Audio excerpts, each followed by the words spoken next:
الحمدللہ وکفا وسلام علی عبادہ الذین اصطفیٰ اما بعد۔ بزرگوں اور دوستو، ابھی آپ نے تھوڑے سے وقت میں 4 علماء کا نہایت مفید بیان سنا۔ ایک مزاج جو بنا ہوا ہے ہمارا رات بھر کے جلسے، عشاء بعد جلسہ شروع ہو،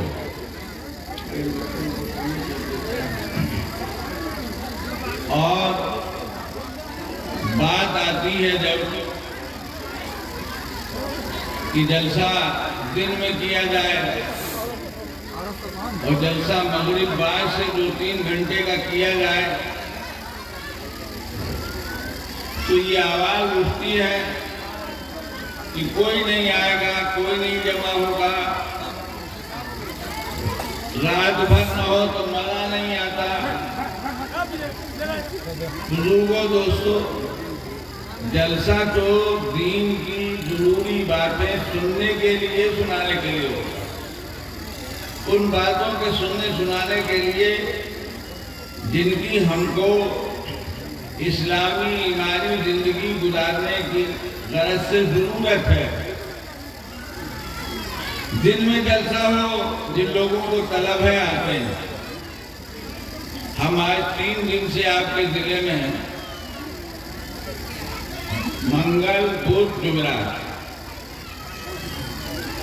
پرسوں بھی دن میں جلسہ کیا، کل بھی کیا، آج بھی کیا۔ آئے سننے والے اور بڑی تعداد میں آئے۔ ضرورت کی چیز کے لیے آدمی اپنے بہت سے کاموں کو پیچھے کر دیتا ہے، آتا ہے۔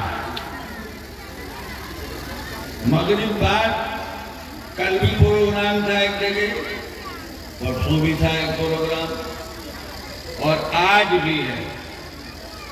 آپ نے جو حضرات شروع سے بیٹھے ہیں، دلچسپی سے سنا، آپ بتائیں، ہم نے مغرب پڑھی، 6 سوا 6 بجے فارغ ہوئے، تقریباً 6:45 سے دین کی بات شروع ہوئی۔ مولانا مفتی نور عالم صاحب، استاد جامعہ عربیہ ہتھورا، مولانا مفتی جمال اکبر صاحب جو جامعہ عربیہ کے پڑھے ہوئے ہیں، اور استاد خانقاہ رحمانیہ مغیر۔ اس کے بعد مولانا مفتی محمد صالح صاحب، استاد جامعہ عربیہ ہتھورا باندھا، اور چوتھا بیان جامعہ عربیہ ہتھورا باندھا کے ہی ایک استاد مولانا تقی الرحمان صاحب کا۔ اللہ ان سب کو جزائے خیر دے۔ تھوڑے سے وقت میں 15 منٹ، 20 منٹ، 25 منٹ، بڑی اچھی باتیں اور بڑی مفید اور جامع باتیں ہیں۔ بچوں کی نسبت سے، اولاد کی نسبت سے، شادی بیاہ کی نسبت سے، گھریلو زندگی کی نسبت سے کیا چاہیے؟ یہ جلسے بزرگوں دوستو تماشے کے لیے نہیں ہوتے، ان کا مقصد کچھ اور نہیں ہوتا۔ لوگ جمع ہو، ایک تفریح ہو، اور اس کے بعد بات ختم ہو جائے، نہیں۔ ایک آدمی کی بات ہو، آدھا گھنٹہ ہو، کام کی باتیں ہیں۔ چند آدمیوں کی بات ہو، 2-3-4 کی جیسے بھی ہوئی۔ امید یہ ہے کہ انشاءاللہ آپ میں سمجھدار لوگ آئندہ کے لیے اس چیز کی تائید کریں گے۔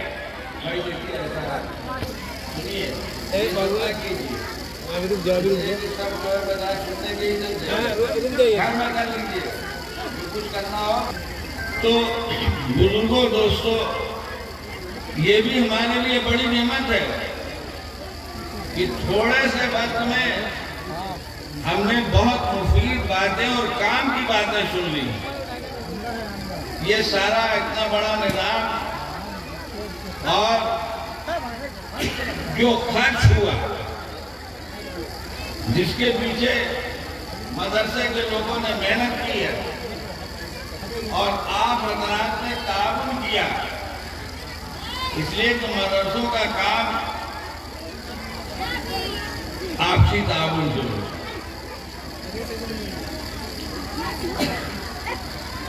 تو بڑی مفید باتیں سنی ہے.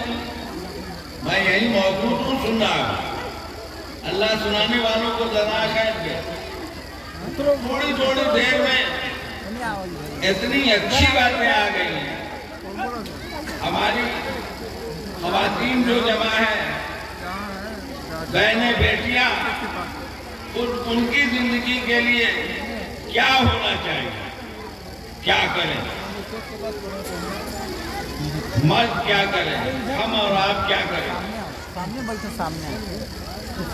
تو دیکھیے، ہمارے لیے دنیا بھی ضروری ہے، دین بھی ضروری ہے. دین اس لیے ضروری ہے کہ اللہ تعالیٰ نے دین ہی کے لیے ہم کو پیدا کیا، دین کے لیے، اپنی عبادت کے لیے، آخرت بنانے کے لیے پیدا کیا. دین تو اس لیے ضروری اور دنیا اس لیے ضروری ہے بزرگوں دوستوں کہ اللہ تعالیٰ نے ہم کو دنیا میں پیدا کیا ہے آخرت بنانے، اور دین کو آخرت کی ضرورت بنایا اور دنیا کو دنیا کی زندگی گزارنے کے لیے ضرورت بنایا. اللہ نے دنیا کو ضرورت بنایا ہے. ہمارا جو جسم ہے، جو اللہ نے ہم کو دیا ہے، یہ جسم، اس کی نشو و نما، اس کی بڑھوتری، اس کی بقا، اس کے لیے اللہ تعالیٰ نے مختلف چیزوں کو ہماری ضرورت بنا دیا. ہم کو کھانا چاہیے، ہمارے اندر بھوک رہتی ہے. ہم کو پانی چاہیے، ہمارے اندر پیاس رہتی ہے. ہم کو دوا چاہیے، بیماریاں ہوتی ہیں.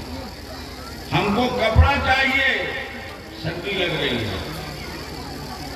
گرمی کا موسم ہے، گرمی کے مناسب کپڑا چاہیے. ہم کو گھر چاہیے. ہم جانوروں کی چاہے پرند ہو، چرند ہو، ہم کھلے میدان میں نہیں رہ سکتے. موسم ہم کو کھا لے گا، ہم کو مکان چاہیے. تو جب کپڑا چاہیے، مکان چاہیے، کھانا چاہیے، پانی چاہیے، تو دنیا کو ضرورت ہوئی نہ بھائی، اس کے بغیر نہیں ہوگا. اللہ چاہے تو کھائے پیے بغیر زندگی ہماری چل سکتی ہے، لیکن اللہ نے طریقہ یہ بنایا ہے کہ تمہیں کھانا پڑے گا، تمہیں پینا پڑے گا، تمہیں پہننا پڑے گا، نہیں تو تمہاری دنیا کی زندگی چلی جائے گی. اور جب دنیا کی زندگی چلی جائے گی تو دین کا کام کیسے کرو گے؟ دین کے لیے محنت کیسے کرو گے؟ اس کے لیے جسم چاہیے، صحت، طاقت چاہیے. اور اسی لیے بزرگوں دوستوں، دنیا کمانے کا حکم ہے. دنیا کمانے کا حکم ہے. دنیا کا مال و اسباب حاصل کرنے کے لیے محنت کرنے کا حکم ہے. یہ دنیا کمانے اور دنیا کے مال و اسباب کو ضرورت کے مطابق جمع کرنے کی محنت کون کرتا ہے؟ مرد کرتے ہیں. ابھی آپ نے سنا، اللہ نے جو نظام بنایا، ہم انسانوں کو دو حصوں میں رکھا.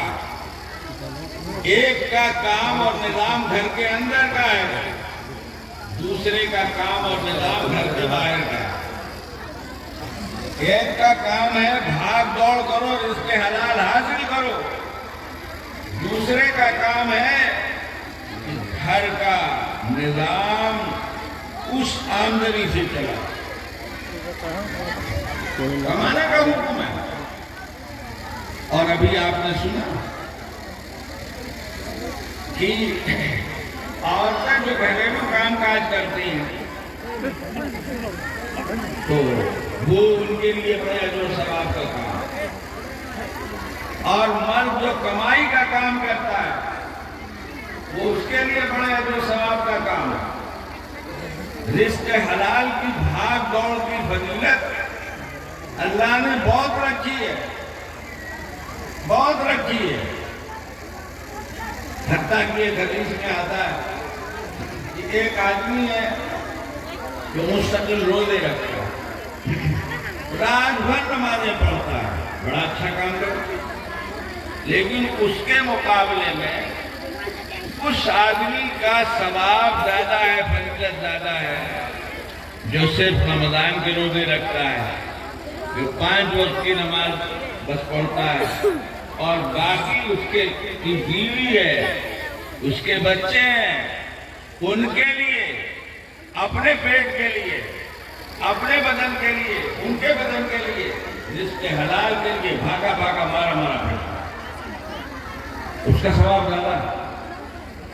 ایک بیوی بچے والا جو دن بھر پھرتا رہتا ہے رزق حلال کے لیے، اس کا ثواب اس مسلمان سے زیادہ ہے جو مستقل دن میں روزہ رکھتا ہے، جو رات بھر نماز میں گزار دیتا ہے۔ یہ ہمیں تو بزرگ ہمارے لیے دین تو اہم ہے ہی، دنیا بھی اہم ہے، اور دنیا اہم ہے، ضرورت ہے دین کے لیے۔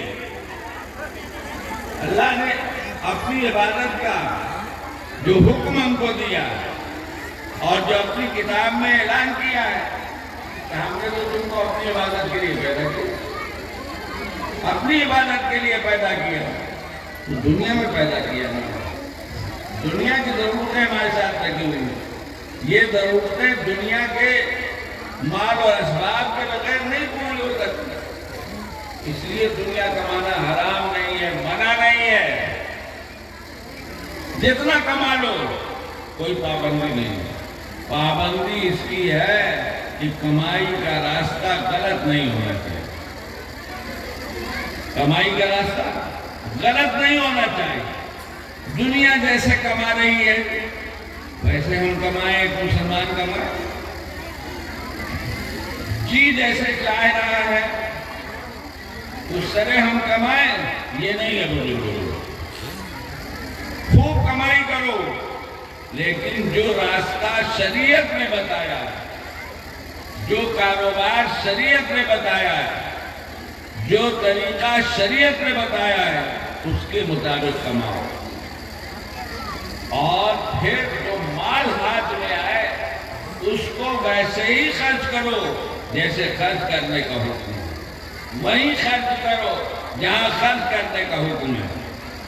حدیث پاک میں نبی اکرم صلی اللہ علیہ وسلم نے فرمایا قیامت کے دن میدان حشر میں 5 سوال ہر ایک سے ہوں گے، ہر ایک سے 5 سوال ہوں گے۔ 2 سوال مال سے متعلق، 5 میں سے 2 سوال مال سے متعلق۔ ایک سوال یہ ہوگا مال کہاں سے تمہارے پاس آیا تھا، کس راستے سے کمایا تھا، اور دوسرا سوال یہ ہوگا کہ اس کو لگایا تھا۔ دوستو آج دیکھیے دنیا میں جو ہم کما رہے ہیں اس کا ہم سے سوال ہو رہا ہے، جواب دینا پڑ رہا ہے، تمہارے پاس یہ بیلنس کہاں سے آیا؟ یہ تم نے 10 لاکھ کی گاڑی خریدی، 15-25 لاکھ کی زمین خریدی، یہ پیسے کہاں سے آئے؟ ہم کو بتاؤ، حساب مانگا جا رہا ہے۔ اور ہماری آمدنی جو بینک میں دکھ رہی ہے، دکھی تو اس کا سوال ہو رہا ہے کہ تم نے اتنے پیسے کمائے، لیکن میں تو ہم کو 10 لاکھ کے بجائے 2 لاکھ دکھ رہا۔ 1 کروڑ کے بجائے 20 ہی لاکھ دکھ رہا ہے، یہ بقیہ 80 لاکھ کہاں گئے؟ یہ دنیا میں سوال ہو رہا ہے، اور دنیا کے سوال سے ہم بچ سکتے ہیں، لیکن آخرت کے سوال سے اور اللہ کے سوال سے نہیں بچ سکتے۔ مال ایسی چیز، ہم کو شریعت نے کمانے کا راستہ بتایا، ہم کو لگانے کا راستہ بتایا۔ ہم اپنی مرضی سے کما نہیں سکتے، اور اپنی مرضی سے جہاں چاہیں لگا نہیں سکتے۔ اسراف منع ہے، اسراف منع ہے، ضرورت سے زیادہ کرنا، بے ضرورت خرچ کرنا، یہ منع ہے۔ جہاں جی چاہے دنیا خرچ کر رہی ہے، آج کل شادی کیا یہاں ایک حد میں خرچ کر لو، لیکن کیا ہو رہا ہے ہم جانتے ہیں۔ تو بزرگوں دوستوں، یہ بات یاد رکھیں، دنیا بھی ضروری، دین بھی ضروری، لیکن دین اصل ہے جس کے لیے ہم پیدا کیے گئے ہیں، دنیا اصل نہیں۔ دنیا تو راستہ ہے، یہ سفر کا ایک نظام ہے۔ سفر کوئی مقصد نہیں ہوتا، منزل مقصد ہوتی، جہاں ہم اپنے کسی کام سے جاتے ہیں۔ بزرگوں دوستوں، جب دنیا ضروری ہے اور دین ضروری ہے، تو دین کا پڑھنا بھی ضروری ہے، دنیا کا پڑھنا بھی ضروری ہے۔ دونوں چیزیں ہمارے لیے ضروری ہیں، لیکن دین کا پڑھنا، دین جتنا ضروری ہے اسی اعتبار سے دین کا پڑھنا ہمارے لیے ضروری ہے، کیونکہ ہم دیندار، ہم مسلمان، ہم اسلامی ایمانی زندگی گزارنے والے بن ہی نہیں سکتے جب تک ہمارے پاس دین کا علم نہیں ہو۔ نماز پڑھنی ہے، ایک مسلمان سے سب سے پہلے جس چیز کا مطالبہ ہوتا ہے، تو نماز پڑھنے کے لیے جاننا بھی تو چاہیے کہ نماز کیا ہے، نماز کیسے پڑھی جاتی ہے، نماز کا طریقہ کیا ہے۔ نماز کے لیے تیاری کرنی ہوگی، طہارت ہے، پاکی ہے، وضو اور تیمم اور غسل، ان چیزوں کو زیادہ ضروری ہے۔ سب تو ہو پائے گا بزرگوں دوستوں، اور یہ بات سمجھنا چاہیے کہ دنیا کی زندگی تو بغیر علم کے گزر سکتی ہے اور اچھی گزر سکتی ہے، دنیا کے علم کے بغیر، لیکن دین کی زندگی بغیر علم کے نہیں گزر سکتی۔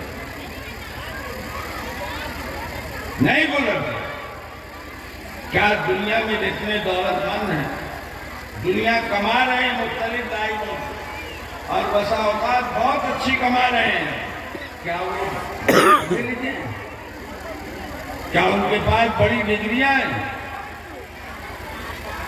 ہر ڈگری والا کیا نوکری ہی کرتا ہے؟ کتنے لوگ ہیں جو بڑی بڑی ڈگریاں لیے ہوئے ہیں اور اس کے بعد کاروبار کر رہے ہیں؟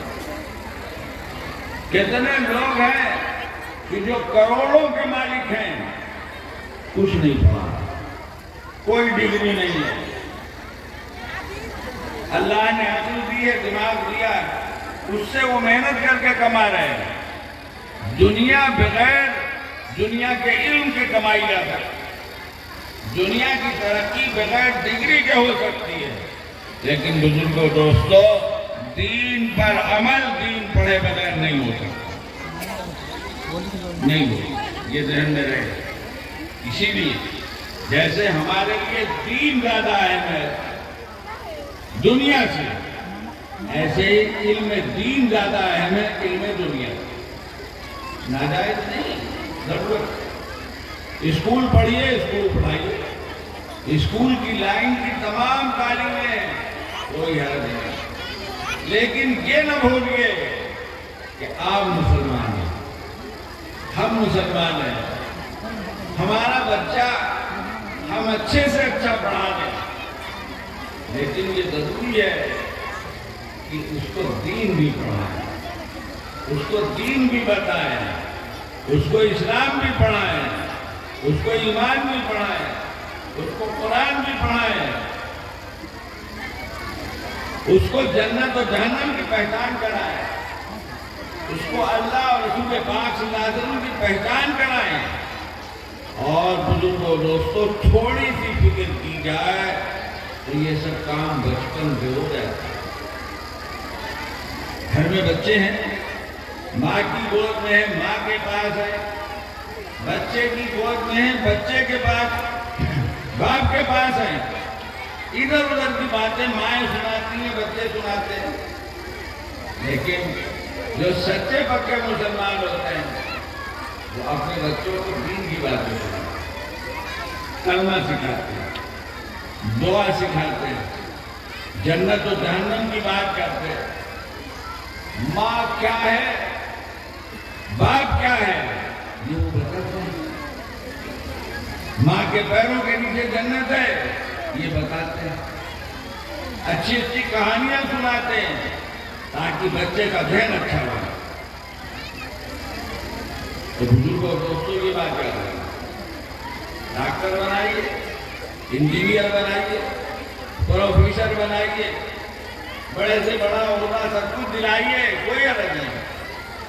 لائن جائے گا تو کوئی عرض نہیں ہے. لیکن ایسا نہ کیجیے کہ آپ کا بچہ ان چیزوں کے پیچھے آپ کے کھاتے سے نکلے،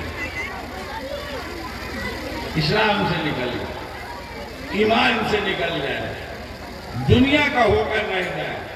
دنیا ایسا کمانا کہ آدمی دنیا کا ہو جائے گا، منع ہے. یہ منع ہے.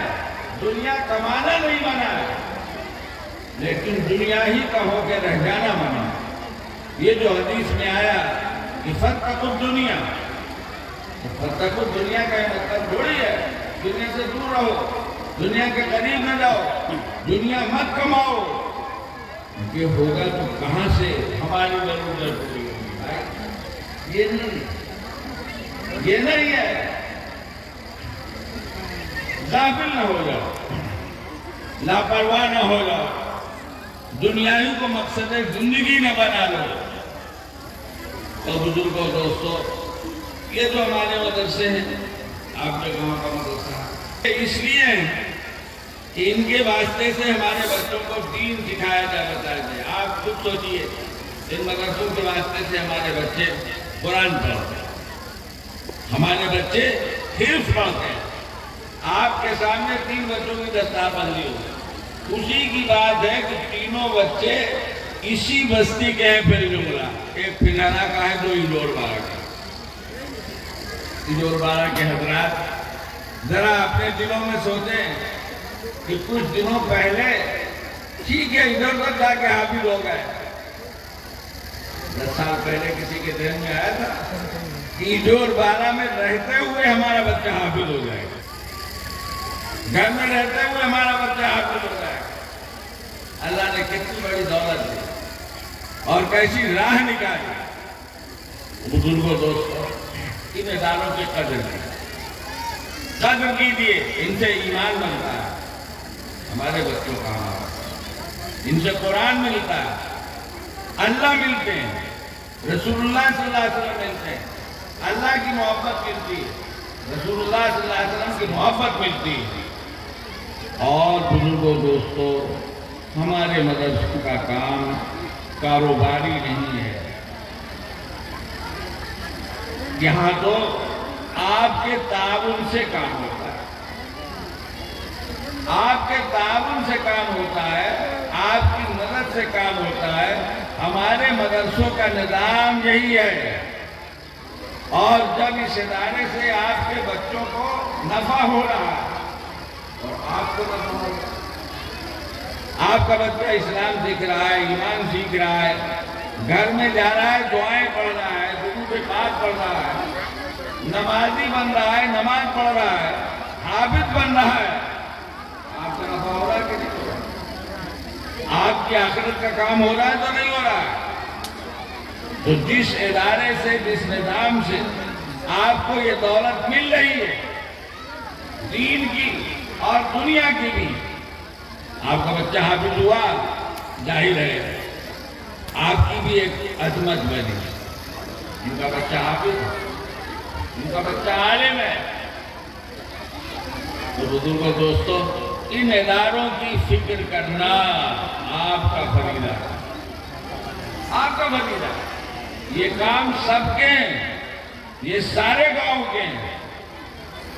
ایک آدمی مثال کے طور پر مسجد بنانے کے لیے زمین دیتا ہے، اللہ نے پیسے دیے ہیں تو عمارت بھی بنا دیتا ہے، لیکن کیا وہی نماز پڑھے گا؟ مسجد اس لیے بنی کہ جس نے بنائی بس وہ نماز پڑھے گا۔ مسجد بننے اور بنانے کا مقصد کب پورا ہوگا؟ جب گاؤں کے سب لوگ نماز پڑھیں۔ چلیے بنانے میں نہیں کیا تعاون، لیکن نماز کو سب کو پڑھنے میں فائدہ اٹھانا شریک ہونا چاہیے۔ ادارہ ہے، آپ کا یہ ادارہ کام کر رہا ہے، کچھ بچے ہیں دارالاقامہ میں بھی، ان کا خرچ ہے، کچھ جو بچے گاؤں کے ہیں ظاہر بات ہے کہ وہ پڑھ رہے ہیں تو ان کے پیچھے خرچ ہے، 4-5 آدمی پڑھا رہے ہیں۔ اس کو بھی سوچنا چاہیے، اس کو سوچیے، اس کو سوچیے۔ کوئی کارخانے دار، بڑا رئیس و جاگیردار وہ نہیں ہے اس نظام کو قائم کرنے والا۔ ایک آدمی نے ہمت کر کے زمین دے دی، ایک آدمی نے ہمت کر کے کچھ پیسے لگا کے بنوا دیجیے کہ جس میں بچے پڑھ رہے ہیں، لیکن نظام تو باقاعدہ چلے گا، آگے بڑھے گا جب کچھ آپ بھی آگے بڑھیں گے اور کریں گے۔ تو اپنے بچوں کو پڑھائیے، سب سے پہلا حق تو یہی ہے، اور سب سے پہلی خدمت مدرسے کی یہی ہے، لیکن اس کے ساتھ جو ہو سکے آپ مدرسے کے لیے سوچیے ہوگی۔ ایک بڑا صدقہ جاریہ ہے، ایک بڑا صدقہ جاریہ ہے، جو خرچ ہوگا اس کے پیچھے اللہ کے اس بینک میں جمع ہوگا جہاں بڑھوتری کی کوئی حد نہیں، وہاں 1 کا 10 تو ملتا ہی ملتا ہے، بس اوقات سینکڑوں گنا ملتا ہے، ہزاروں گنا ملتا ہے۔ بزرگوں دوستوں کا مسئلہ ایسا ہی ہے، مسجد بنائی گئی، پیسے لگائے گئے، جتنے لوگ نماز پڑھیں گے جب تک مسجد ہے، جن لوگوں کا پیسہ لگا سب کو ثواب ملے گا۔ یہ مدرسے ہیں، ان مدرسوں سے جو نفع امت کا ہوگا، اپنے بچوں کا ہوگا، نماز روزہ کریں گے، ثواب سب کو ملے گا، سب کو ملے گا۔ بزرگوں دوستوں، ہم میں سے ہر ایک کو ثواب کی ضرورت ہے۔ آخرت کا مسئلہ ہے، آخرت میں جو ثوابی کام آئے گا تو میں اس کو کروں گا کہ آپ حضرات توجہ فرمائے اس بات کی طرف۔ اللہ تعالیٰ نے جو بھی عمارت بنا دی، ابھی لوگوں نے بات، اللہ نے اپنے فضل سے مسجد بھی بنوا دی، ایک اور اچھا کام ہو، لیکن ادارے کا مستقل نظام ہے، اس نظام کے ذمہ دار تو ہو سکتے ہیں مولانا ابو مظفر عالم، ان کے ساتھ کچھ لوگ ذمہ دار ہیں، لیکن اس کے پیچھے جو خرچ ہو رہا ہے تو تنہا ابو مظفر ذمہ دار نہیں، دوسرے لوگ بھی ذمہ دار ہیں۔ جن لوگوں کے بچے حافظ ہوئے ہیں اور حفظ کر رہے ہیں ان پر حق بنتا ہے۔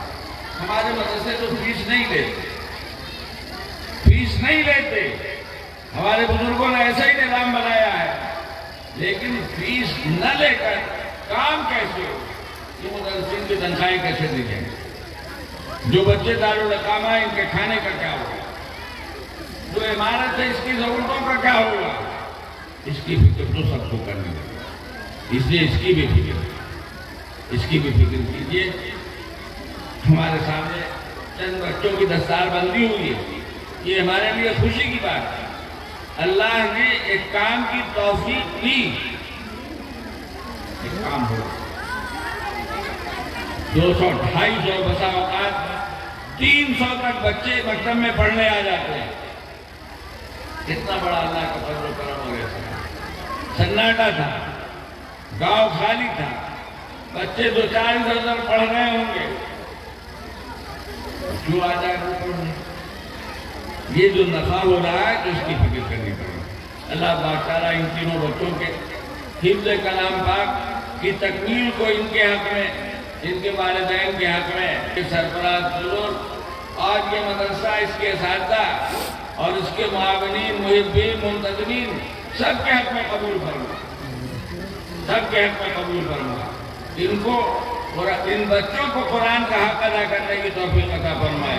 یہ حافظ تو ہو گئے، آگے اچھا ہے، آگے قرآن کا حق ادا کریں، قرآنی زندگی ادا کریں، گزاریں۔ ظاہر بات ہے ان پر حق، ان پر حق۔ اللہ تعالیٰ اس مجلس کو ہر اعتبار سے خیر و برکت کا اور اس کو تمام شرکاء حاضرین سبھی کے لیے قبول فرمائے اور اس ادارے کی حفاظت فرمائے، اس کو ترقیات سے نوازے، اس کی ضرورتوں کی کفالت فرمائے اور سب کو اس کی طرف متوجہ فرمائے۔ وآخر دعوانا الحمدللہ رب العالمین۔